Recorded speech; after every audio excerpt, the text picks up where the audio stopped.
So hey guys, welcome to bright medico. Start करने वाले हैं फार्माकोलॉजी सेकंड, जिसमें हम पढ़ेंगे introduction to haemodynamics and electrophysiology of the heart के बारे में। तो आप अपने स्क्रीन पर देख रहे हो क्लियरली, कितना अच्छा बेहतरीन लग रहा है हमारा दिल का धड़कन। तो आज बहुत ही गहराइयों तक जाकर इसके बारे में अध्ययन करेंगे या स्टडी करेंगे, राइट। तो देखिए यहाँ पे कितना बेहतरीन सा स्ट्रक्चर है। अगर आप एक अपना मुट्ठी बंद करते हो, उतना बड़ा आपका क्या होता है, हार्ट होता है। तो आज हम पूरा हार्ट का फिजियोलॉजी पूरा अंदर तक समझेंगे। पहले जान लेते हैं हीमोडायनेमिक्स आखिर होता क्या है और क्यों पढ़ते हैं हीमोडायनेमिक्स। देखिए, हीमोडायनेमिक्स की अगर बात करते हैं तो हीम मतलब तो आप सभी जानते हो क्या होता है, ब्लड होता है। और डायनेमिक्स मीन्स क्या हुआ, मोशन। मतलब जो ब्लड है वो तो आपको पता है, ब्लड क्या कर रहा है, हमारा पूरा शरीर में ब्लड फैला हुआ है। तो सर्कुलेटरी सिस्टम के थ्रू हमारा पूरा शरीर में ब्लड क्या कर रहा है, सर्कुलेट कर रहा है। तो अगर सर्कुलेट कर रहा है तो कैसे हार्ट के द्वारा किस तरह से वो पंप किया जा रहा है, कैसे काम कर रहा है, डीऑक्सीजनेटेड ब्लड, ऑक्सीजनेटेड ब्लड आपने नाम सुना होगा, ये कैसे काम करता है, इसके बारे में डिटेल स्टडी हम लोग करते हैं। किसमें, हीमोडायनेमिक्स में, right. The study of movement of blood through circulatory system, किस तरह से सर्कुलेटरी सिस्टम में ब्लड का मूवमेंट होता है, इसके बारे में हम लोग स्टडी करेंगे। देखिए, हार्ट जो है हमारा कैसे काम करता है। हार्ट एक पंपिंग सिस्टम के थ्रू काम करता है। मतलब हार्ट पूरा शरीर ब्लड को क्या करता है, पंप करता है, जिससे कि पूरा ब्लड वेसल जो हमारे शरीर में फैला हुआ है, उससे हमारा ब्लड पूरे शरीर की एक एक सेल तक क्या करता है, पहुंच जाता है, राइट। उसका न्यूट्रिएंट्स, ऑक्सीजन या फिर जितना रिक्वायरमेंट्स है हमारा बॉडी का, सर्कुलेटरी सिस्टम के थ्रू पूरा हो जाता है। देखिए, हार्ट जो है मेरे लिए 4 चैम्बर है उसमें। कौन कौन सा, लेफ्ट एट्रियम, लेफ्ट वेंट्रिकल्स, ठीक है, sorry, right atrium, right atrium, right ventricles, left atrium, left ventricles, ये टोटल 4 चैम्बर है। और वाल्व्स कितने होते हैं, 4 ही वाल्व्स होते हैं। कौन कौन से वाल्व्स हैं, ट्राइकस्पिड वाल्व, बाइकस्पिड वाल्व और सेमील्यूनर वाल्व एक होता है, और एरोटिक वाल्व भी उसको कहते हैं, ठीक है। और या फिर पल्मोनरी वाल्व भी एक होता है हमारा, क्या, पल्मोनरी वाल्व, जिसके बारे में लोग आगे स्टडी करेंगे। तो देखिए, हमारा जो ब्लड है वो ऑक्सीजन कैरी करता है, और जो न्यूट्रिएंट्स कैरी करता है वो पूरे बॉडी में क्या करता है, फैला देता है। तो आइए पहले जान लेते हैं पूरा इसके बारे में, फिजियोलॉजी कैसे काम करता है उसके बारे में ये सब देखेंगे। ब्लड प्रेशर वगैरह डिटेल लेक्चर करेंगे, टेंशन लेने वाली कोई बात नहीं है। देखिए, ये कितना मेरा आ गया सुंदर सा प्यारा सा हार्ट। इसमें आप देख रहे होगे हार्ट, हार्ट के बारे में जब हम स्टडी करते हैं तो आप देखिए ध्यान से। यहाँ पे हार्ट में हमारा क्या है, ऊपर में है हमारा वेन, सुपीरियर वेना कावा, और नीचे में है इन्फीरियर वेना कावा। ये हमारा राइट एट्रियम, ये है राइट वेंट्रिकल्स, ये है लेफ्ट एट्रियम, और ये है हमारा लेफ्ट वेंट्रिकल्स, राइट। देखिए, तो पहला जो हम सभी जानते हैं कि जो हमारा बॉडी से डीऑक्सीजनेटेड ब्लड आ रहा है, जिसमें ऑक्सीजन नहीं है, कार्बन डाइऑक्साइड घुला हुआ है, उसको हम डीऑक्सीजनेटेड ब्लड कहते हैं, ठीक है। तो हमारा जो पूरा शरीर है उसमें से डीऑक्सीजनेटेड ब्लड कहाँ से, कौन सा वेसल लाएगा। तो देखिए, यहाँ सुपीरियर वेना कावा है और एक हमारा इन्फीरियर, नीचे में क्या दिखाया गया यहाँ पे, इन्फीरियर वेना कावा है। दोनों वेना कावा क्या करता है, हमारा डीऑक्सीजनेटेड ब्लड राइट एट्रियम में, पहले हमारा कहाँ पे आएगा blood, deoxygenated blood right atrium में आएगा। अब तो राइट एट्रियम में हमको 2 वेन्स का जरूरत क्यों पड़ा, क्योंकि देखिए, जो हमारा सुपीरियर वेना कावा होता है वो कहाँ से लाता है, पूरा नेक रीजन से लाएगा और हेड रीजन से। नाम से पता चल रहा है सुपीरियर, मतलब हार्ट के ऊपर जितने सारे मेरा ऑर्गन्स हैं, जैसे हेड नीज रीजन हो गया या नेक रीजन में जितना ऑर्गन्स है, वहां से ब्लड, डीऑक्सीजनेटेड ब्लड कौन लाएगा, हमारा सुपीरियर वेना कावा। और मेरा हार्ट के नीचे जितने लिम्स है, एब्डोमेन रीजन से, जो हमारा क्या लाएगा, डीऑक्सीजनेटेड ब्लड कौन लाएगा, हमारा इन्फीरियर वेना कावा, राइट। ठीक है भैया, मेरा राइट एट्रियम में क्या आ गया, ब्लड आ गया। अब कहाँ जाएगा, अब राइट एट्रियम और राइट वेंट्रिकल के बीच में एक ट्राइकस्पिड वाल्व होता है। ट्राइकस्पिड वाल्व मतलब 3 कस्प जैसा स्ट्रक्चर है ना, कटोरी देखो इस तरह से कटोरी रहता है, जिसमें 3 कस्प बना हुआ रहता है, तो इसको हम लोग ट्राइकस्पिड कहते हैं, जो कि क्या करता है, इसको बंद करके रखता है।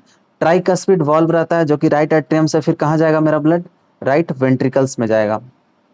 राइट वेंट्रिकल्स में मेरा ब्लड गया, ठीक है। राइट वेंट्रिकल्स में ब्लड जाने के बाद हमारा जो ब्लड है क्या कर, राइट वेंट्रिकल्स क्या करेगा, कॉन्ट्रैक्ट करेगा। तो राइट वेंट्रिकल्स कॉन्ट्रैक्ट करने के बाद हमारा जो ब्लड है वो पल्मोनरी आर्टरी के थ्रू कहाँ जाएगा। देखिए, नाम ही से पता चल रहा है पल्मोनरी, वैसा आर्टरी जिसमें पल्मोनरी अटैच हो, तो क्या पता चल रहा है, इससे लंग्स में जाएगा, राइट, सही बात है। कहाँ जाएगा, हमारा लंग्स में जाएगा, क्योंकि पल्मोनरी आर्टरी है। देखिए, 2 वर्ड आता है हमारा, एक आता है आर्टरीज और एक आता है वेन। ए फॉर आर्टरीज और ए फॉर अवे, आपको याद रखना है, ट्रिक है छोटा सा। ए से आर्टरीज होता है, आर्टरीज क्या करता है, away from the heart. A for artery, A for away, means जो हमारा ब्लड है उसको आर्टरीज कहाँ ले जाके जाता है, हमारा हार्ट से दूर लेके जाता है, अवे लेकर जाता है। ये नॉर्मल आर्टरी का बात बता रहे हैं हम, पल्मोनरी आर्टरी का बात नहीं बता रहे हैं। तो जो नॉर्मल आर्टरीज है, आपको ध्यान से आप समझ पा रहे हो कि अगर जो आर्टरीज है अगर हार्ट से अवे ब्लड लेकर जा रहा है तो कैसा ब्लड लेके जाएगा? तो आर्टरीज क्या करता है, हमारा ऑक्सीजनेटेड ब्लड पूरा शरीर को सप्लाई करेगा, ठीक है। और वेन्स जो है टुवार्ड्स द हार्ट आता है। A for artery, A for away from the heart.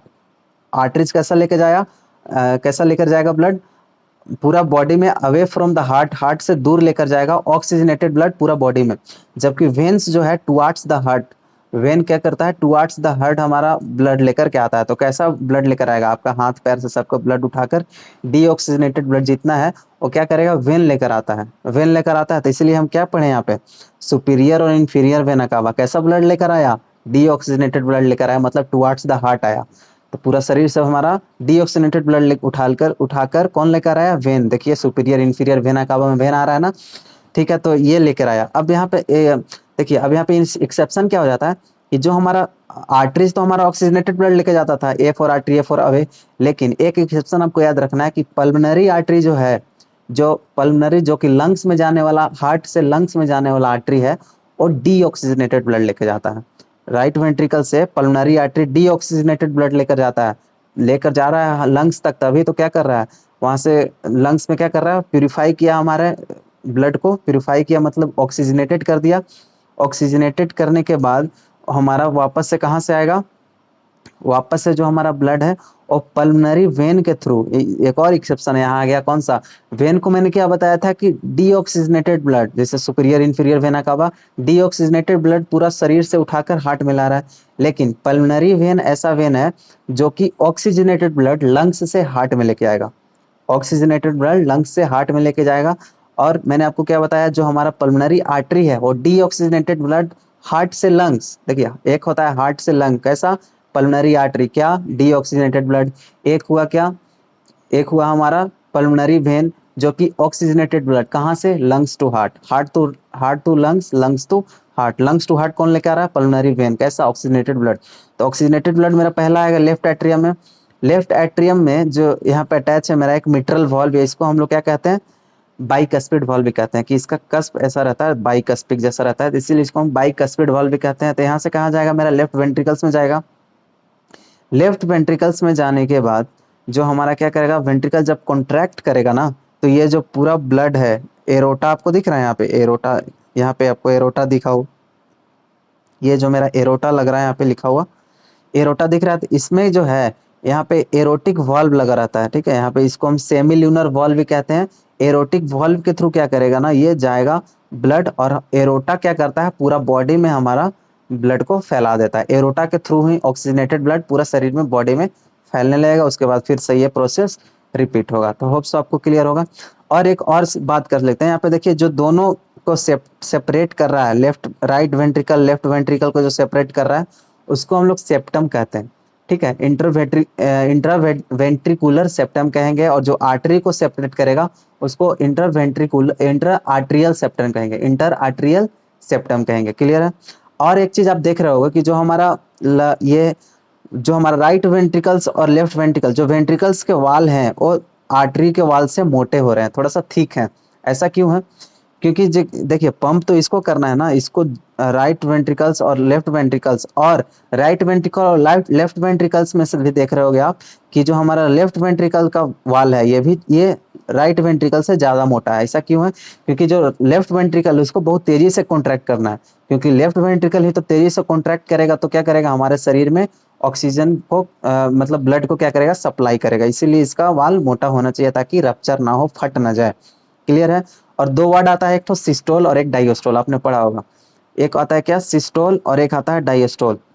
जहां आपको सिस्टोल वर्ड दिखे, सिस्टोल मतलब कॉन्ट्रैक्शन, ठीक है। सिस्टोल वर्ड दिखे मतलब कॉन्ट्रैक्शन, और डायस्टोल दिखे मतलब डायस्टोल, रिलैक्सेशन। सिस्टोल देखिए नाम से, देखिए सिस्टोल थोड़ा प्रेशर लग रहा है ना, सिस्टोल मतलब कॉन्ट्रैक्शन, वही डायस्टोल, डायस्टोल मतलब क्या हुआ, रिलैक्सेशन हुआ। इतना आपको अभी याद रख के चलना है। क्लियर। अब देखिए ये तो क्लियर हो गया। अब हम बात करते हैं क्या, प्रॉपर हेमोडायनेमिक्स के बारे में। तो यहाँ तक हम लोगों ने पढ़ा था। अब बात करते हैं किसका, कार्डियक आउटपुट क्या होता है। देखिए कार्डियक आउटपुट मतलब amount of blood flowing from the heart, हमने आपको क्या बताया कि जो लेफ्ट वेंट्रिकल्स में ब्लड गया उसमें से कॉन्ट्रैक्ट करेगा तो एरोटा के थ्रू पूरा बॉडी में सर्कुलेट हो जाएगा, तो इसी को कार्डियक आउटपुट कहते हैं। मतलब एक बार जो हमारा वेंट्रिकल कॉन्ट्रैक्ट किया तो कितना ब्लड वहां से निकला और एरोटा के थ्रू हमारे बॉडी में गया, उसको कार्डियक आउटपुट कह दिए। क्लियर है? कार्डियक आउटपुट को मेजर करेंगे stroke volume into heart rate से। कार्डियक आउटपुट को कैसे मेजर करेंगे? ठीक है, स्ट्रोक वॉल्यूम और हार्ट रेट से। तो कार्डियक आउटपुट क्या हुआ? Cardiac output define the amount of blood flowing from the heart, कितना अमाउंट ऑफ ब्लड फ्लो कर रहा है in the given unit of time. सब यूनिट ऑफ टाइम बोले तो 1 मिनट में मान लेते हैं हम, ठीक है। तो 1 मिनट में कितना ब्लड हमारा फ्लो किया, मतलब 1 मिनट में हमारा कितना ब्लड फ्लो किया हार्ट से, मतलब वेंट्रिकल कॉन्ट्रैक्शन कितना बार किया और कितना ब्लड फ्लो किया हार्ट से, तो इसको हम लोग कार्डियक आउटपुट कहते हैं। मेजर कैसे किया जाता है? स्ट्रोक वॉल्यूम और हार्ट रेट से। अब यहाँ स्ट्रोक वॉल्यूम क्या होता है? स्ट्रोक वॉल्यूम मतलब volume of blood pump by the heart. एक बार जब हार्ट हमारा क्या करता है, लेफ्ट वेंट्रिकल्स बोल रहे हैं उसको, पंप करता है, कॉन्ट्रैक्ट करता है, तो कितना ब्लड निकलता है उसको हम लोग स्ट्रोक वॉल्यूम कहते हैं। मतलब एक बार अगर हमारा हार्ट कॉन्ट्रैक्ट किया या पंप किया तो कितना ब्लड गया उसको स्ट्रोक वॉल्यूम कहेंगे। और कार्डियक आउटपुट क्या हुआ? कार्डियक आउटपुट देखिए measure cardiac output equal to stroke volume into heart rate. तो हम जानते हैं कि स्ट्रोक वॉल्यूम जो होता है लगभग 70 ml होता है एक बार में, ठीक है, 70 ml होता है। और हम हार्ट रेट जो हमारा क्या होता है 72 बीट्स पर मिनट, 1 मिनट में 72 बार हमारा दिल धड़कता है, ये सबको पता है। अब एक मिनट में 72 बार दिल धड़क रहा है और हमारा जो स्ट्रोक वॉल्यूम है, मतलब एक बार में जो हमारा कॉन्ट्रैक्ट करता है वेंट्रिकल तो 70 लगभग 70 ml ब्लड को क्या करता है, पंप करता है। पंप करता है तो हमारा कार्डियक आउटपुट कितना आ जाएगा, 5 लीटर पर मिनट। मतलब 1 मिनट में हमारा जो हार्ट है वो 5 लीटर ब्लड क्या करता है, पंप करता है। 1 मिनट में 5 लीटर ब्लड पंप करता है, तो उसको कार्डियक आउटपुट कहेंगे कि नहीं कहेंगे? बिल्कुल कहेंगे। अब देखिए अगला टर्म आता है हमारा क्या, ब्लड प्रेशर। ब्लड प्रेशर क्या हुआ? Blood pressure is the pressure circulating blood against the wall of blood vessel. हम सभी जानते हैं कि हमारे पास क्या है, ब्लड वेसल है, ठीक है। तो हमारा जब हार्ट पंप करेगा तो ब्लड इसमें आएगा, प्रेशर से ब्लड आएगा तभी तो पूरा शरीर में फैलेगा। तो कितना ब्लड जो है, कितना प्रेशर लगा रहा है हमारा इस वेसल पे, इसको हम लोग स्फेग्नोमैनोमीटर से चेक करते हैं, तो इसी को क्या कहेंगे, ब्लड प्रेशर कहेंगे। मतलब कि pressure of circulating blood against the wall of blood vessel, जो ब्लड वेसल का जो वॉल है उस पर कितना प्रेशर लगा रहा है उसको हम लोग मेजर करते हैं। किससे? स्फेग्नोमैनोमीटर, आपने देखा होगा स्फेग्नोमैनोमीटर, तो उससे हम लोग मेजर करते हैं। तो इसी को क्या कहते हैं, हम ब्लड प्रेशर कहते हैं। इलास्टिक आर्टेरियल वॉल एक्सपेंड, देखिए ये जो है हमारा सिस्टोलिक प्रेशर। सिस्टोलिक मैंने आपको बताया था कॉन्ट्रैक्शन, और डायस्टोलिक मतलब रिलैक्सेशन। तो जो हमारा सिस्टोलिक प्रेशर होता है एरोटा का, एरोटा क्यों कहा गया, क्योंकि एरोटा के थ्रू ही तो हमारा पूरा बॉडी में ब्लड जा रहा है। तो सिस्टोलिक प्रेशर कितना होता है, 120 mmHg। और डायस्टोलिक प्रेशर जो होता है 80 mm of Hg। अब देखिए यहाँ पे mmHg, आपने एक वर्ड mmHg जो हमारा यूनिट है इसको समझ लेते हैं थोड़ा सा।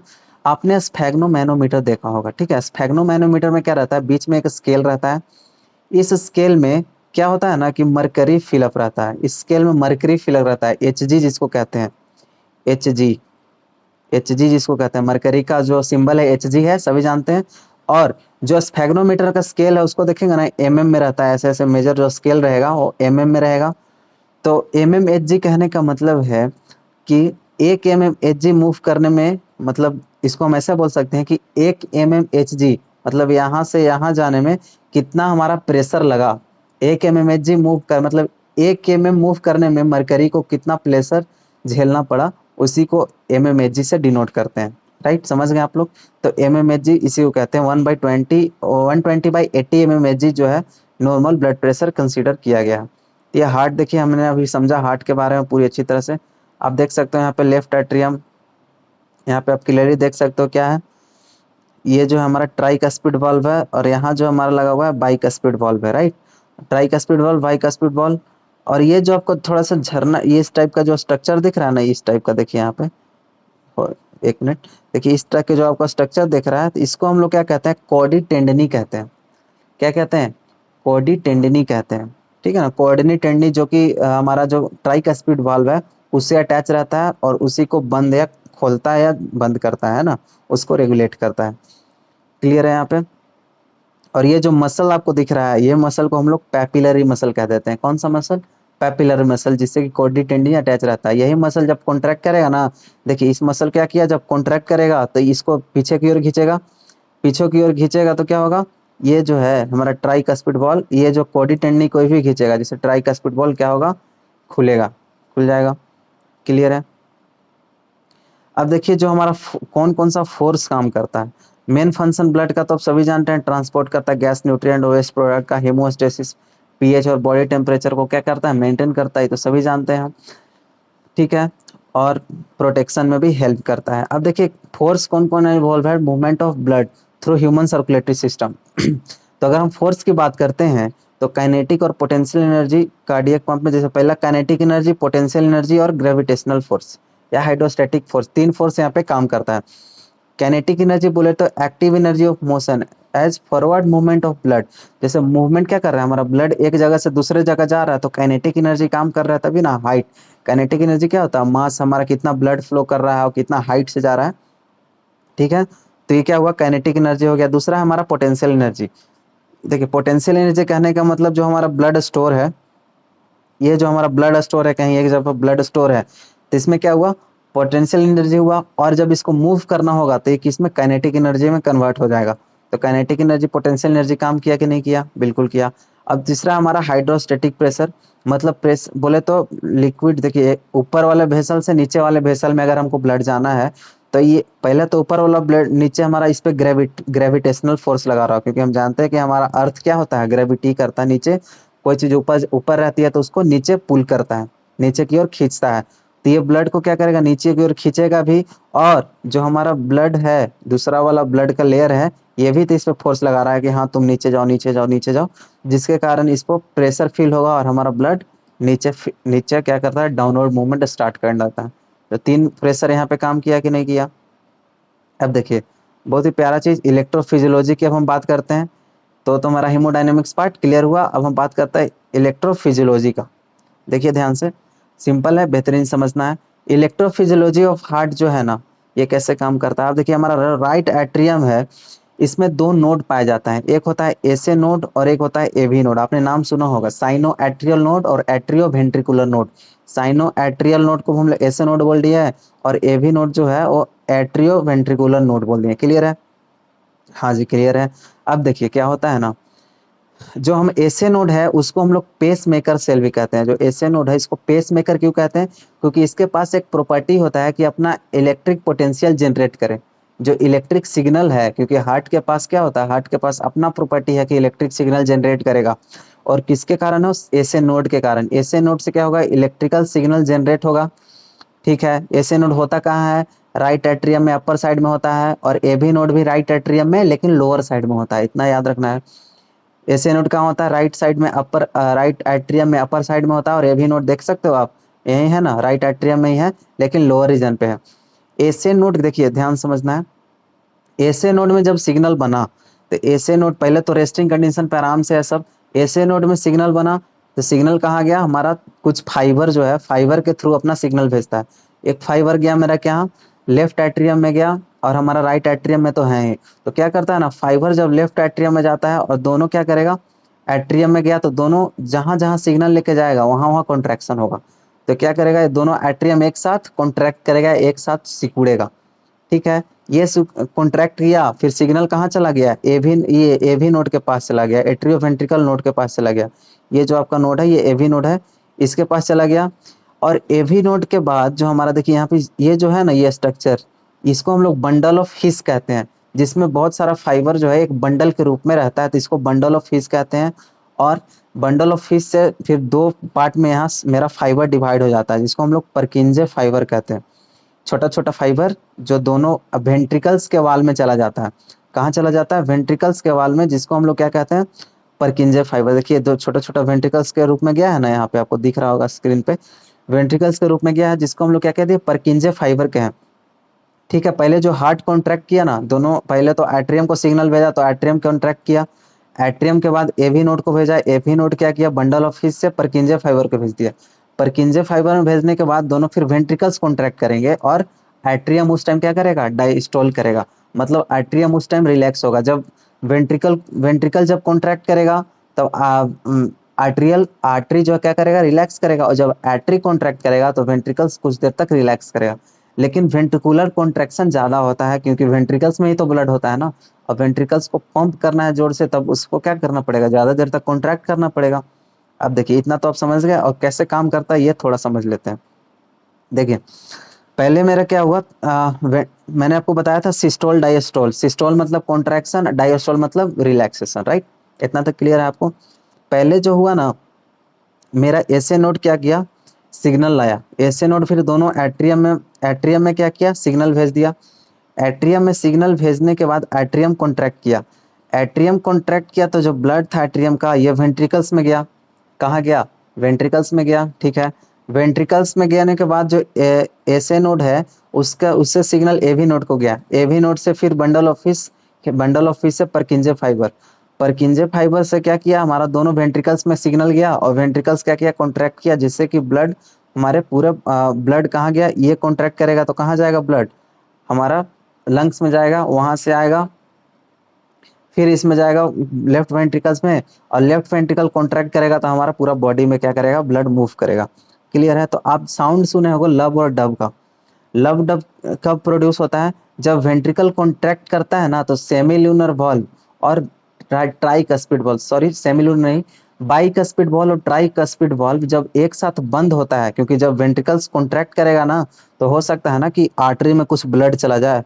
तो आर्टरी में ब्लड जाने से रिवर्स ब्लड फ्लो को बचाने के लिए क्या करता है, कॉन्ट्रैक्ट करता है। और जब कॉन्ट्रैक्ट करेगा तो क्या होगा, हमारा बाइकस्पिड वॉल्व और ट्राइकस्पिड वॉल्व एक साथ बंद हो जाएगा। दोनों कस्पिड वॉल्व एक साथ बंद होगा, जिसपे लब साउंड निकलता है। कौन सा साउंड, लब साउंड निकलता है, राइट। अब उसके बाद देखिए डब साउंड कब निकलता है, जब वेंट्रिकल से एरोटा में ब्लड जाता है। कहाँ गया, एरोटा में ब्लड गया।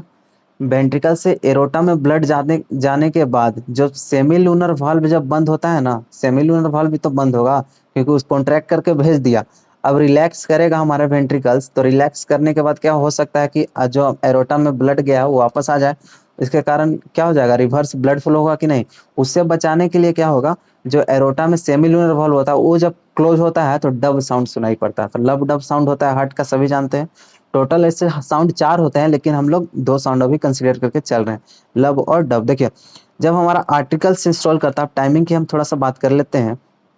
जब हमारा आर्टरी सिस्टोल करता है, जब हमारा आर्टरी कॉन्टैक्ट करना कितना सेकंड के लिए, आप जब जानते हैं कि जो हमारा टोटल हार्ट है वो 0.8 सेकंड तक काम करता है। कितना सेकंड के लिए काम करता है, 0.8 सेकंड तक काम करता है। तो जिसमें कि आर्ट्रियल सिस्टोल, देखिए यहाँ पे लिखा हुआ है आर्ट्रियल सिस्टोल, मतलब आर्टरी जब कॉन्ट्रैक्ट करता है, हम बताया ना कि आर्टरी कॉन्ट्रैक्ट किया तो ब्लड इसमें जाएगा। तो आर्टरी कॉन्ट्रैक्ट कितने देर के लिए करता है, 0.1 सेकंड के लिए। और आर्टरी डायस्टोल अब कॉन्ट्रैक्ट कर दिया, अब आराम कर रहा है, कब, 0.7 सेकंड तक। ऐसे आर्टरी अपना डायस्टोल है, अपने में ब्लड भर रहा है। एक बार कॉन्ट्रैक्ट करके पूरा ब्लड वेंट्रिकल्स में भेज दिया, और फिर 0.7 सेकंड तक डायस्टोल है। डायस्टोल मतलब समझ रहे हो, रिलैक्स है। तो उसमें क्या हो जाएगा, ब्लड सुपीरियर वेना कावा है, इंफीरियर वेना कावा से भर रहा है। अब देखिए जो हमारा वेंट्रिकल सिस्टोल है, वेंट्रिकल सिस्टोल की अगर हम बात करते हैं, तो वेंट्रिकल सिस्टोल जो हमारा वेन है वो कब कितना कॉन्ट्रैक्ट करता है, 0.3 सेकंड के लिए, है ना। 0.3 सेकंड के लिए वेंट्रिकल्स क्या करता है, हमारा कॉन्ट्रैक्ट करता है। और जो हमारा आर्ट्रियल डायस्टोल तो मैंने बताया 0.7 सेकंड, और वेंट्रिकल सिस्टोल 0.3 सेकंड के लिए क्या किया, सिस्टोल क्या कॉन्ट्रैक्ट किया। इसलिए कहते हैं वेंट्रिकल जो है कॉन्ट्रैक्शन ज्यादा करता है आर्टरी से, क्योंकि उसी को पंप करना है ना। और वेंट्रिकल डायस्टोल देखिए इसका रिलैक्स कितना किया, 0.5 सेकंड तक इसमें भी रिलैक्स किया। रिलैक्स करेगा तो क्या होगा, जब अगर पूरा रिलैक्स रहेगा तो क्या होता है ना कि आर्टरी से ब्लड वेंट्रिकल्स में आता है। जो राइट आर्टरी है उसे राइट वेंट्रिकल्स में कुछ हद तक ब्लड तो चला जाएगा हाइड्रोस्टेटिक प्रेशर के कारण, ठीक है, क्योंकि ऊपर से नीचे कस्पिड वाल्व जो है क्या होता है, खुल जाता है, आसानी से खुल जाता है, जिसके कारण ब्लड आ जाता है, राइट। तो ब्लड आ गया आसानी से, लेकिन सारा ब्लड नहीं आ पाता है। तो कुछ वॉल्यूम ऑफ ब्लड बच जाता है, जिसके कारण आर्टरी को क्या करना पड़ता है, कॉन्ट्रैक्ट करना पड़ता है। तो जब एक बार कॉन्ट्रैक्शन करेगा ना, तो यहाँ से ब्लड आराम से यहाँ नीचे आ जाएगा इसमें, और अपना एक्शन शो करने लगेगा, राइट। तो ये था क्या हमारा इलेक्ट्रोफिजियोलॉजी का छोटा सा पार्ट। अब दूसरा हमारा इलेक्ट्रोफिजियोलॉजी में जो है, इसका जो आप एक डायग्राम आप देख रहे होंगे, इस टाइप का ग्राफ आपने देखा होगा कई जगह। आइए इसके बारे में बहुत ही डिटेल से और बहुत आसानी से पढ़ते हैं। देखिए आपको कुछ टेंशन लेने की बात नहीं है। देखिए यहाँ पे क्या लिखा हुआ, देखिए हम लोग क्या किए ना कि 3 वेंट्रिकुलर मायोकार्डियल का सेल ले लिए। क्या ले लिए? 3 ठो हम लोग हार्ट का सेल। हार्ट का जो सेल होता है उसमें थोड़ा डिफरेंट चलता है सब फेनोमेनन। कैसे चलता है बताएंगे अभी। 3 वेंट्रिकल्स का मायोकार्डियल सेल ले लिया ठीक है। एक जो हमारा ये सेल है, ठीक है, ये सेल है और ये एक सेल है। 3 सेल ले लिए हम, हार्ट का 3 सेल है, ठीक है। अब देखिए हार्ट में क्या होता है, स्टिमुलस आया। एक्शन पोटेंशियल कैसे जनरेट होता है इसके बारे में हम बात कर रहे हैं। देखिए स्टिमुलस आया, स्टिमुलस कौन रहेगा हमारा, पॉजिटिव चार्ज रहेगा। हम जान रहे हैं कि जो पहले हम जो हार्ट को, अगर मेरा हार्ट ऐसे ही है तो इसका जो है कितना माइनस, इसका पोटेंशियल अभी -90 मिली वोल्ट है। कितना है? -90। आप सोच रहे हो -90 कैसे, -70 होना चाहिए। ये हार्ट का मसल, हार्ट का सेल है, मतलब हार्ट का मसल का सेल है। हार्ट सेल में resting membrane potential -90 millivolt होता है। और नॉर्मल सेल का अगर रेस्टिंग मेम्ब्रेन पोटेंशियल की बात करते हैं तो -70 मिली वोल्ट करता है। क्लियर है? देखिए हार्ट अभी रेस्ट पे है, -90 वोल्ट पे है। आसानी से यहाँ पे आप देख सकते हो -90 वोल्ट, आराम से रिलैक्स कर रहा है। तब क्या आएगा यहाँ पे, स्टिमुलस आएगा। स्टिमुलस मतलब कोई भी कटायन आएगा, है ना। कटायन आएगा तो क्या होगा, जो पहले हम जानते हैं कि कोई भी मेम्ब्रेन अगर रेस्टिंग मेम्ब्रेन पोटेंशियल में होता है तो कैसा होता है बताइए। ऊपर में क्या रहेगा, पॉजिटिव चार्ज, अंदर में negative charge, positive negative positive negative, इस तरह से रहता है। रेस्टिंग मेम्ब्रेन पोटेंशियल देखिए -90 मिली वोल्ट है रेस्टिंग मेम्ब्रेन पोटेंशियल, बहुत ज्यादा निगेटिव है, बहुत ज्यादा निगेटिव है ना। अब देखिए इसमें स्टिमुलस आने का मतलब है कि इसमें थोड़ा पॉजिटिव चार्ज अंदर आता है। पॉजिटिव चार्ज अंदर आया जिससे क्या करेगा ये, -90 के बाद -80 पे चला जाएगा, क्योंकि पॉजिटिव चार्ज आ रहा है ना। पॉजिटिव चार्ज आ रहा है तो इसको पोटेंशियल को थोड़ा पॉजिटिव की ओर भी ले जाएगा। -90 के बाद -80, -80 के बाद -70 मिली वोल्ट आएगा। देखिए अब -70 मिली वोल्ट जो होता है हार्ट सेल के लिए थ्रेशोल्ड पोटेंशियल का काम करता है। कैसा काम करता है? थ्रेशोल्ड पोटेंशियल का काम करता है। मतलब जैसे ही -70 मिली वोल्ट आता है उसके बाद यहाँ पे जो हमारा हार्ट का जो सेल है उसमें सोडियम चैनल अचानक खुल जाता है। पहले सोडियम चैनल क्या था, सोडियम चैनल था लेकिन बंद था। अब देखिए जैसे ही -70 मिली वोल्ट यानी थ्रेशोल्ड पोटेंशियल को क्रॉस किया, सोडियम चैनल बहुत तेजी से खुल गया। अब सोडियम चैनल खुला, इसका मतलब ये हुआ कि जो हमारा सोडियम का चैनल है वो पूरा हमारा हार्ट में क्या करेगा, अंदर आने लगेगा। अगर सोडियम चैनल कैसा होता है, पॉजिटिव होता है ना, तो पहले -90 था, -70 था, अब सोडियम आने के कारण पॉजिटिव पोटेंशियल बढ़ने लगेगा। -60, -50, -40, -30, -20, -10, एक बार जीरो, और जीरो के बाद इतना बढ़िया से खुल जाता है सोडियम चैनल ना कि +10 तक चला जाता है। तो आप देख रहे होगे यहाँ पे मैंने थोड़ा सा उठा हुआ है, ग्राफ जो है मेरा थोड़ा सा उठा हुआ। क्यों उठा हुआ? यहाँ पे देखिए -90 था, फिर सोडियम आने के बाद -70, -60, -50, 40, 30, 10, 0, और उसके बाद थोड़ा सा ऊपर चला जाता है, +10 चला जाता है। हाँ, सोडियम चैनल क्या हुआ, ओपन हो गया तो +10 चला गया। अब देखिए ये जो मेरा फेज कहलाएगा ये कैसा कहला जाएगा, क्योंकि हम जानते हैं कि पॉजिटिव चार्ज अंदर आना क्या होता है, minus plus minus plus minus. पहले क्या था, -90 बढ़िया से माइनस माइनस था, पूरा पोलैरिटी था, मस्त पोलैरिटी था। देखिए पोलराइज है। अब पॉजिटिव चार्ज क्या होने लगा ना, अंदर आने लगा, सोडियम आयन अंदर आने लगा ना, तो इसको हम लोग डीपोलराइजेशन कहेंगे। क्या कहेंगे, डीप, समझ सके डीपोलराइजेशन क्यों कहेंगे। पहले आराम से माइनस था, नेगेटिव पोटेंशियल पे था तो पोलराइज स्टेट में था। अब पॉजिटिव चार्ज अंदर आने लगेगा तो डीपोलराइजेशन होने लगेगा। क्लियर है? डीपोलराइजेशन होने के बाद इतना ज्यादा कि +10 मिली वोल्ट पर चला जाएगा, ऊपर चला जाएगा।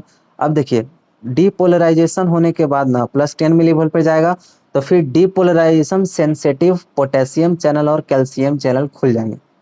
पहले आराम से डीपोलराइजेशन जब हो रहा था तो पोटेशियम चैनल कैल्शियम चैनल दोनों मस्ती से आराम से क्या हुए थे, बंद थे। लेकिन जैसे ही ज्यादा डीपोलराइजेशन हो जाएगा +10 मिली वोल्ट में, तो पोटेशियम चैनल और कैल्शियम चैनल, जो देखिए सेल में जो क्या हमारा कैल्शियम चैनल और पोटेशियम चैनल खुल जाएगा। तो हम सभी जानते हैं कि जो हमारा पोटेशियम चैनल है, पोटेशियम चैनल जो है वो कहाँ रहता है, हमारा सेल के अंदर बहुत ज़्यादा क्या रहता है, पोटेशियम चैनल पाया जाएगा। पोटेशियम चैनल क्या होगा, हमारे सेल के बहुत ज़्यादा पोटेशियम चैनल पाया जाएगा, जिसके कारण इसको मैनेज करने के लिए पोटेशियम इफ्लक्स हो जाएगा, है ना। पोटेशियम कहाँ जाएगा, बाहर चलने लगेगा, पोटेशियम बाहर निकलने लगेगा। अब देखिए पोटेशियम बाहर निकल रहा है, कहीं ना कहीं पॉजिटिव चार्ज बाहर निकल रहा है। अब पॉजिटिव चार्ज बाहर जहाँ +10 हुआ था, +10 क्यों हुआ था, यानी प्लस के कारण, प्लस चार्ज के कारण, और फिर यहाँ से K+ बाहर निकल रहा है। अगर K+ बाहर निकल रहा है तो इसका मतलब क्या हुआ कि फिर से मेरा घटने लगेगा, +10 +5 +3 +2 +1 और +0। ठीक है, +0 पे देखिए यहाँ धीरे धीरे मेरा घटने लगेगा क्योंकि पोटेशियम चैनल यहाँ ओपन हो गया, +0 हुआ। अब देखिए +0 हुआ ना, तो फिर कैल्शियम चैनल बोला कि अरे भाई ये तो गड़बड़ होने लगेगा, फिर हम भी खोलते हैं। कैल्शियम कहाँ होता है, मेरा सेल के बाहर, पोटेशियम मेरा सेल के अंदर होता है और कैल्शियम मेरा सेल के बाहर होता है। अब तो पोटेशियम कैल्शियम चैनल भी क्या किया, खुलने लगेगा। कैल्शियम चैनल खुलने के बाद ध्यान देना है आपको, कैल्शियम चैनल खुलने के बाद क्या हुआ, कैल्शियम भी अंदर आना स्टार्ट करने लगा और पोटेशियम बाहर जाना स्टार्ट करने लगा। ठीक है, देखिए ध्यान से, कैल्शियम अंदर आना स्टार्ट किया, पोटेशियम बाहर जाना स्टार्ट किया, फिर कैल्शियम अंदर आया, फिर पोटेशियम बाहर आया। तो जितना पॉजिटिव अंदर, कैल्शियम भी कैसा होता है, पॉजिटिव चार्ज भी होता है ना, सोडियम भी पॉजिटिव, पोटेशियम भी पॉजिटिव, कैल्शियम। तो जितना सेल के अंदर से बाहर जा रहा है उतना ही, जैसे पोटेशियम बाहर जा रहा है और उतना ही कैल्शियम भी तो अंदर आ रहा है। तो दोनों क्या कर रहा है, एक दूसरे को, नेट चार्ज कितना हो रहा है, कुछ चार्ज नहीं हो रहा है, नेट चार्ज 0।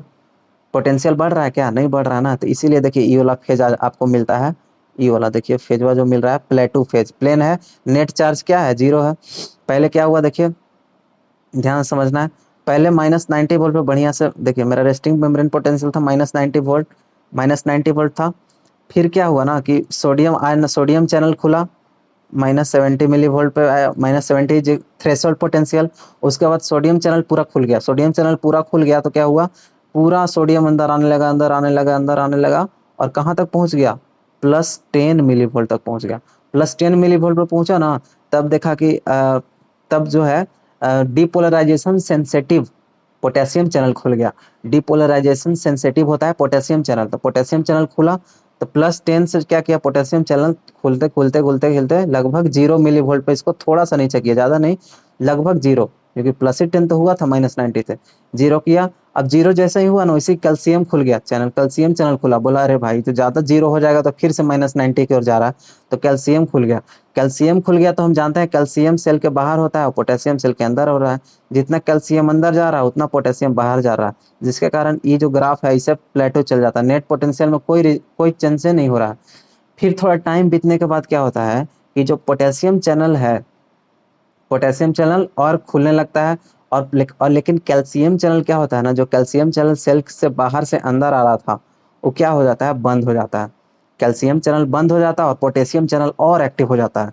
अगर पोटेशियम चैनल और एक्टिव हो जाएगा तो आप सोचिए कि पोटेशियम चैनल ज़्यादा एक्टिव हो जाएगा तो क्या होगा, प्लस चार्ज सेल के अंदर से ज़्यादा बाहर जाएगा। अगर प्लस चार्ज सेल के अंदर से ज़्यादा बाहर जाएगा तो क्या होगा, ज़्यादा अंदर निगेटिव स्टार्ट हो जाएगा, फिर से प्लस चार्ज बाहर जा रहा है तो +10 0 लगभग 0 हो गया था। अब फिर से प्लस मान लेते हैं +10 होता, +10 +5 0 -10 -20 -30, फिर से माइनस की ओर जाने लगा क्योंकि पोटेशियम चैनल पूरा एक्टिवेट हो गया और कैल्शियम चैनल ब्लॉक हो गया। तो ये देखिए ग्राफ फिर नीचे शिफ्ट हो जाएगा। इसे देखिए ये ग्राफ क्या हुआ, थोड़ा सा नीचे शिफ्ट हो जाएगा -90, तो इसको हम लोग रीपोलराइजेशन कहते हैं। क्या कहते हैं, रीपोलराइजेशन कहते हैं। और फिर से क्या हो जाएगा, अपना -90 वोल्ट पे चला जाएगा। अब फिर देखिए कैसे एक्शन पोटेंशियल जनरेट होता है। मान लीजिए सोडियम चैनल शुरू में खुला था ना, तो पॉजिटिव चार्ज क्या होगा, यहाँ पे गैप जंक्शन होता है, या इसको हम लोग वोल्टेज विंडो भी कहते हैं, सेलुलर विंडो कहते हैं, सेल का खिड़की, जिससे एक सेल दूसरे सेल से क्या रहता है, कनेक्ट रहता है। तो यहाँ वाला सोडियम चैनल इस ये वाला गैप जंक्शन से इसमें चला जाएगा और फिर से वही काम करेगा, यहाँ का पोटेंशियल बढ़ा देगा, पोटेंशियल बढ़ा देगा तो फिर थ्रेशोल्ड बनेगा, फिर थ्रेशोल्ड के बाद फिर से +10 मिली वोल्ट चला जाएगा, फिर से अपना चैनल क्या हो जाएगा, इसका सोडियम चैनल, इस सेल का सोडियम चैनल जो यहाँ पे है ये, और कैल्शियम चैनल पूरा खुल जाएगा। ठीक है, खुलने के बाद फिर से रिपीट हो जाएगा। तो ऐसे ही जो है सिग्नल एक सेल से दूसरे सेल में क्या होगा, बार बार जाते रहेगा, जाते रहेगा। तो इसी को कहते हैं हम लोग एक्शन पोटेंशियल। एक्शन पोटेंशियल आपको क्लियर है कि वोल्टेज जो है एक सेल से दूसरे सेल में, क्या देखिए यहाँ पे कितना बेहतरीन सा मैंने एक्शन पोटेंशियल लिखा। डिपोलराइजेशन, रिपोलराइजेशन देखिए यहाँ पे लिखा हुआ है, depolarisation and repolarisation is moving through cell membrane. ठीक है, डिपोलराइजेशन रिपोलराइजेशन, सेल मेम्ब्रेन जा रहा है, दूसरे सेल में आगे बढ़ते चला जा रहा है। ऐसा इलेक्ट्रिकल फ्लक्चुएशन को, डिपोलराइजेशन रिपोलराइजेशन को हम लोग क्या कहते हैं, एक्शन पोटेंशियल कहते हैं, क्योंकि ये मोबाइल है, मतलब एक सेल से दूसरे सेल में क्या कर रहा है, अपना पोटेंशियल को जनरेट कर रहा है। सोडियम आयन बताया ना, विंडो के थ्रू, खिड़की की थ्रू घुस के दूसरा सेल में गया, फिर वैसे ही जनरेट करेगा, दूसरा सेल में जाएगा, तो इस तरह से बढ़ते जाता है, तो इसको हम लोग एक्शन पोटेंशियल भी कहते हैं। क्लियर है? अब देखिए ग्राफ कितना बढ़िया सा, फेज 1 फेज 2। आप सोच रहे होगे फेज 1 फेज 2 क्या होता है, तो वही चीज है। ये जो है -90 मिली वोल्ट वाला, इसको हम लोग फेज 1 कह दिए। ये जो है जहाँ सोडियम चैनल क्या होता था, यहाँ पे थोड़ा सोडियम चैनल पूरा खुल गया था, तो पॉजिटिव अंदर आ रहा था, तो इसको हम लोग क्या कहें, फेज 2, फेज क्या कहें, फेज 1, है ना, फेज 1 कहें। फिर यहाँ पे फिर यहाँ पे जाएगा, थोड़ा सा +10 बढ़ जाता है, तो जिसके कारण क्या होता है, पोटेशियम चैनल खुल जाता है। पोटेशियम चैनल खुलने के बाद थोड़ा सा नीचे आ जाता है, फिर यहाँ पे कैल्शियम चैनल खुलेगा और पोटेशियम चैनल दोनों खुल जाता है, जिसके कारण प्लेटो फेज आता है। फिर इसके बाद वापस से रिपोलराइजेशन स्टेट में चला जाता है। तो फेज 1 0, इसको हम लोग फेज 0 कहते हैं, फेज 1 कहते हैं, फेज 2 कहते हैं, इसको प्लेटो फेज को फेज 2 कहते हैं, जिसको आइसो इलेक्ट्रिक भी इसको हम लोग कहते हैं। ठीक है, फेज 2 जो हो गया। और फेज 3 कह दिए, जब कैल्शियम चैनल बंद हो गया, पोटेशियम चैनल खुला हो गया, तो पूरा पोटेशियम बाहर निकल गया, फिर से अपना माइनस की ओर आ गया हमारा सेल, जिसको हम लोग क्या कह दिए, फेज 3 कह दिए। और फिर से जब -90 मिली वोल्ट फिर से रेस्टिंग मेम्ब्रेन में चला जाएगा, तो प्लस, इसको हम लोग फेज 4 कह दिए। क्लियर है? तो अब आपको ये लेक्चर समझ में आएगा। और आपको नोट्स चाहिए तो आप हमारे वेबसाइट विजिट कर सकते हैं, www.brightmedico.com। और अगर आप चैनल पर नए हैं तो सब्सक्राइब किए बिना नहीं जाएं, और ऐसे ही चैनल के लिए, ऐसे ही वीडियो देखने के लिए घंटा जरूर से दबा लें। तब तक पढ़ते रहें। All the very best. Thank you.